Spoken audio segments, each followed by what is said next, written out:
Sebuah kisah pilu di negeri yang tandus dan kering. Matahari menyengat dengan panasnya yang semakin menambah penderitaan.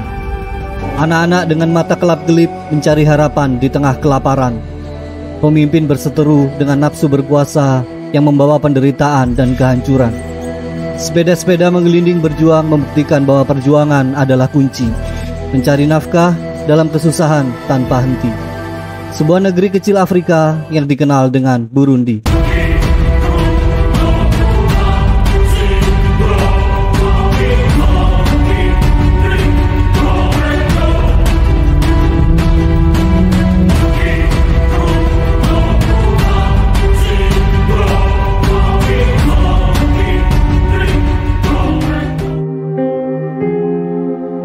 Burundi adalah sebuah negara di Afrika yang terjepit daratan dan tidak memiliki lautan.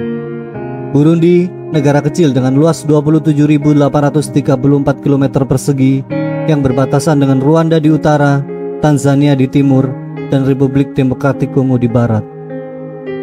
Negara ini tidak memiliki lautan, hanya sebuah danau yang merupakan danau terbesar kedua di dunia setelah Danau Kaspia. Namun, danau ini merupakan danau terdalam di dunia yang memiliki kedalaman maksimum yang mencapai sekitar 1470 meter. Dalam banget kan bro? Ibu kota Burundi ada dua tempat bro, unik kan? Kota Gitega adalah ibu kota politik negara, sedangkan Bujumbura adalah ibu kota ekonomi. Bujumbura merupakan kota terbesar dan paling maju di negara ini, dan sekitar 15% penduduknya tinggal di kota ini. Walaupun kota besar, namun kemiskinan dan keterbelakangan masih tampak jelas di kota ini. Ketidaksetaraan dan ketimpangan sosial juga menjadi pemandangan yang umum terlihat. Yang kaya terlihat kaya, yang miskin lebih parah lagi. Banyak penduduk Bujumbura bekerja keras untuk mencari kesejahteraan dan berjuang menghadapi kerasnya kehidupan mereka. Negara ini termasuk negara paling tidak bahagia di dunia. Lapangan pekerjaan sangatlah susah. Kira-kira 5 orang dari penduduk Burundi, 3 diantaranya tidak memiliki pekerjaan. Mereka pun terpaksa bekerja seadanya, sebagai penjual asongan yang sedikit memaksa dalam menjual, mengemis, jadi pemulung, dan lain-lain. Sepeda dianggap barang yang cukup mewah di sana. Paling tidak, memiliki sepeda bisa menjadikannya sebagai sumber mata pencaharian, yaitu menjadi ojek sepeda.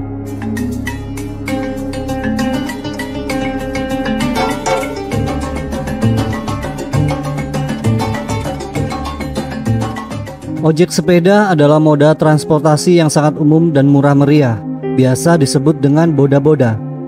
Boda-boda sering sekali dimanfaatkan untuk mengangkut barang terutama hasil pertanian, misalnya pisang, untuk dibawa ke pasar. Tetapi yang unik di sini, para pengemudi boda-boda seolah-olah sudah putus saraf takutnya. Demi menghemat energi, sering terlihat pengemudi boda-boda bergantung kepada kendaraan yang melintas. Ini cukup berbahaya bro, dan tidak jarang terjadi kecelakaan. Tuh kan, bahaya toh? Jalan menurun pun malah dianggap sebagai sirkuit bagi mereka. Bahkan rem hanyalah sebuah aksesoris yang jarang sekali mereka gunakan. Tidak jarang terlihat boda-boda ini melintas seperti Valentino Rossi yang sedang balapan. 2 laps ago, Rossi lines up the inside. Dovizioso runs it wide and Rossi's back in front. Well, there you go, Nick.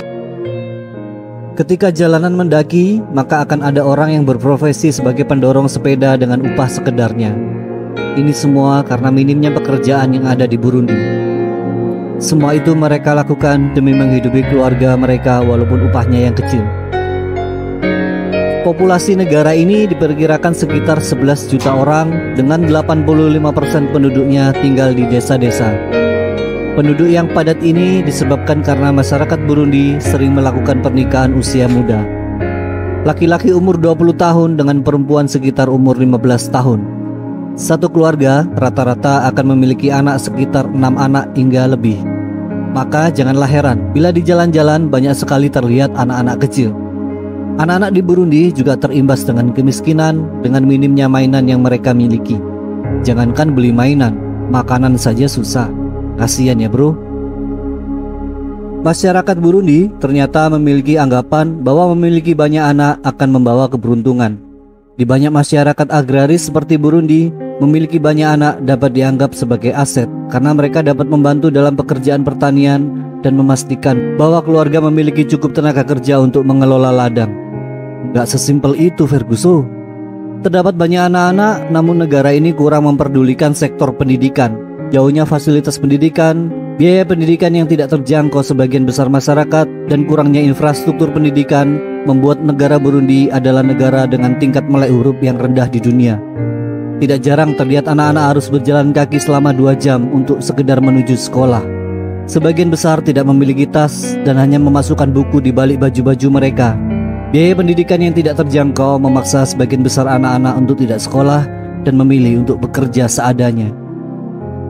Tingkat perguruan tinggi pun hanya satu, yaitu Universitas Nasional Burundi atau University du Burundi yang ada di kota Bujumbura. Tingkat melek huruf yang rendah semakin memperparah kemiskinan di Burundi. Bahkan, beberapa orang Burundi tidak tahu sedang berada di tahun berapa sekarang ini. Kita mengenal kebutuhan dasar manusia adalah sandang, pangan, dan papan. Terkait sandang, negara miskin ini sangatlah tidak layak. Banyak masyarakat Burundi yang memakai baju apa adanya dan bahkan terlihat kotor. Pakaian mungkin adalah kebutuhan nomor yang kesekian karena yang lebih penting adalah makan.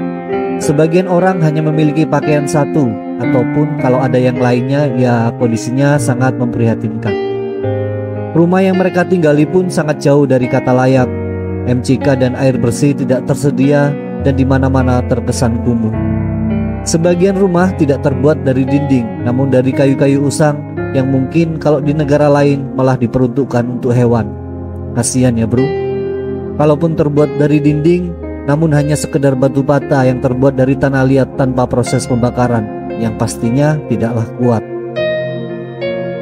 Kondisi yang tidak layak ini diperparah dengan banyaknya orang yang tinggal di rumah itu, sehingga tidak sesuai dengan kesesuaian kebutuhan ruang dalam hidup dan berkehidupan yang sehat.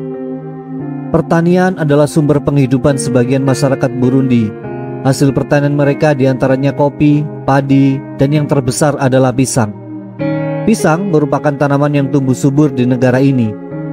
Maka dari itu, Burundi terkenal dengan minuman beralkohol tradisional yang dibuat dari fermentasi pisang yang disebut dengan urwarwa.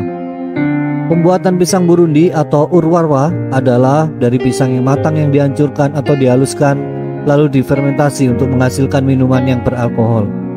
Minuman ini cukup terkenal dan biasa dikonsumsi masyarakat Burundi. Bahkan terkadang diekspor ke negara-negara tetangga seperti Rwanda, Kongo, maupun Tanzania. Dari hasil inilah sebagian masyarakat Burundi bisa menyambung hidup. Bagi yang bisa bikin, yang nggak bisa ya cari jalan lain. Kemiskinan yang tinggi ini adalah salah satu faktor utama yang menyebabkan kelaparan di Burundi. Orang-orang miskin ini tidak memiliki akses sama sekali ke sumber daya pangan yang cukup seperti makanan pokok, buah-buahan, sayuran, dan protein. Mereka mungkin tidak mampu membeli makanan yang diperlukan untuk memenuhi kebutuhan gizi mereka. Melihat kondisi ini menyebabkan tingkat kesehatan di Burundi merupakan yang paling rendah di dunia. Banyak sekali anak-anak yang meninggal dunia di usia di bawah 5 tahun. Sementara untuk orang dewasa, kesempatan hidup menurut survei WHO hanya mencapai kira-kira umur 60 tahun.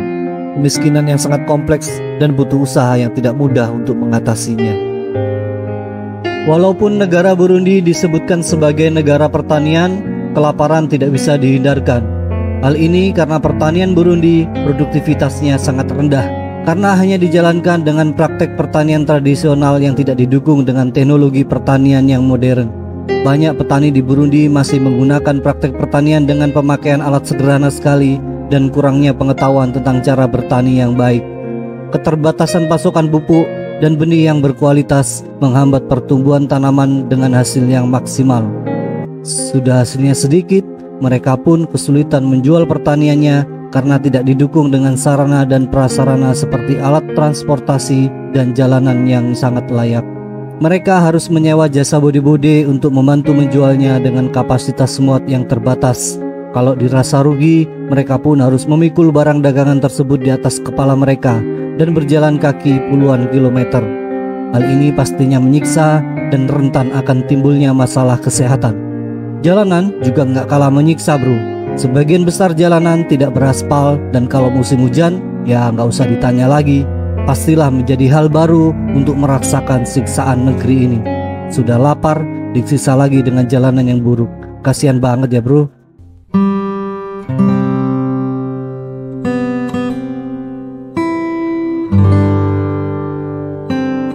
Kemiskinan parah yang disebutkan tadi adalah salah satu faktor utama yang menyebabkan masalah kelaparan di Burundi dan membuat predikat sebagai neraka dunia saat ini terkait kemiskinan. Negara ini telah mengalami tingkat kemiskinan yang tinggi selama bertahun-tahun dan tingkat kelaparan yang sangat mengkhawatirkan. Burundi berada pada puncak indeks kelaparan global selama 3 tahun terakhir ini. Burundi juga menempati peringkat pertama dengan apa yang disebut dengan hidden hunger. Hidden hunger adalah kelaparan tersembunyi seperti kekurangan vitamin dan mineral, pelemahan sistem kekebalan, menghambat pertumbuhan fisik dan intelektual hingga dapat menyebabkan kematian. Makanya tadi sempat disebutkan bahwa kematian anak-anak di bawah 5 tahun cukup tinggi di Burundi. Manusia di seluruh dunia memiliki hak yang sama untuk hidup dalam kondisi yang layak dan memiliki akses terhadap makanan yang cukup dan bergizi. Kita hanya bisa berharap pemerintah negara Burundi mampu mengatasi kemiskinan dan kelaparan ini dan membuat rakyatnya bisa tersenyum kembali. Oke, cukup sekian video kali ini dan sampai ketemu di video selanjutnya. Wassalamualaikum warahmatullahi wabarakatuh.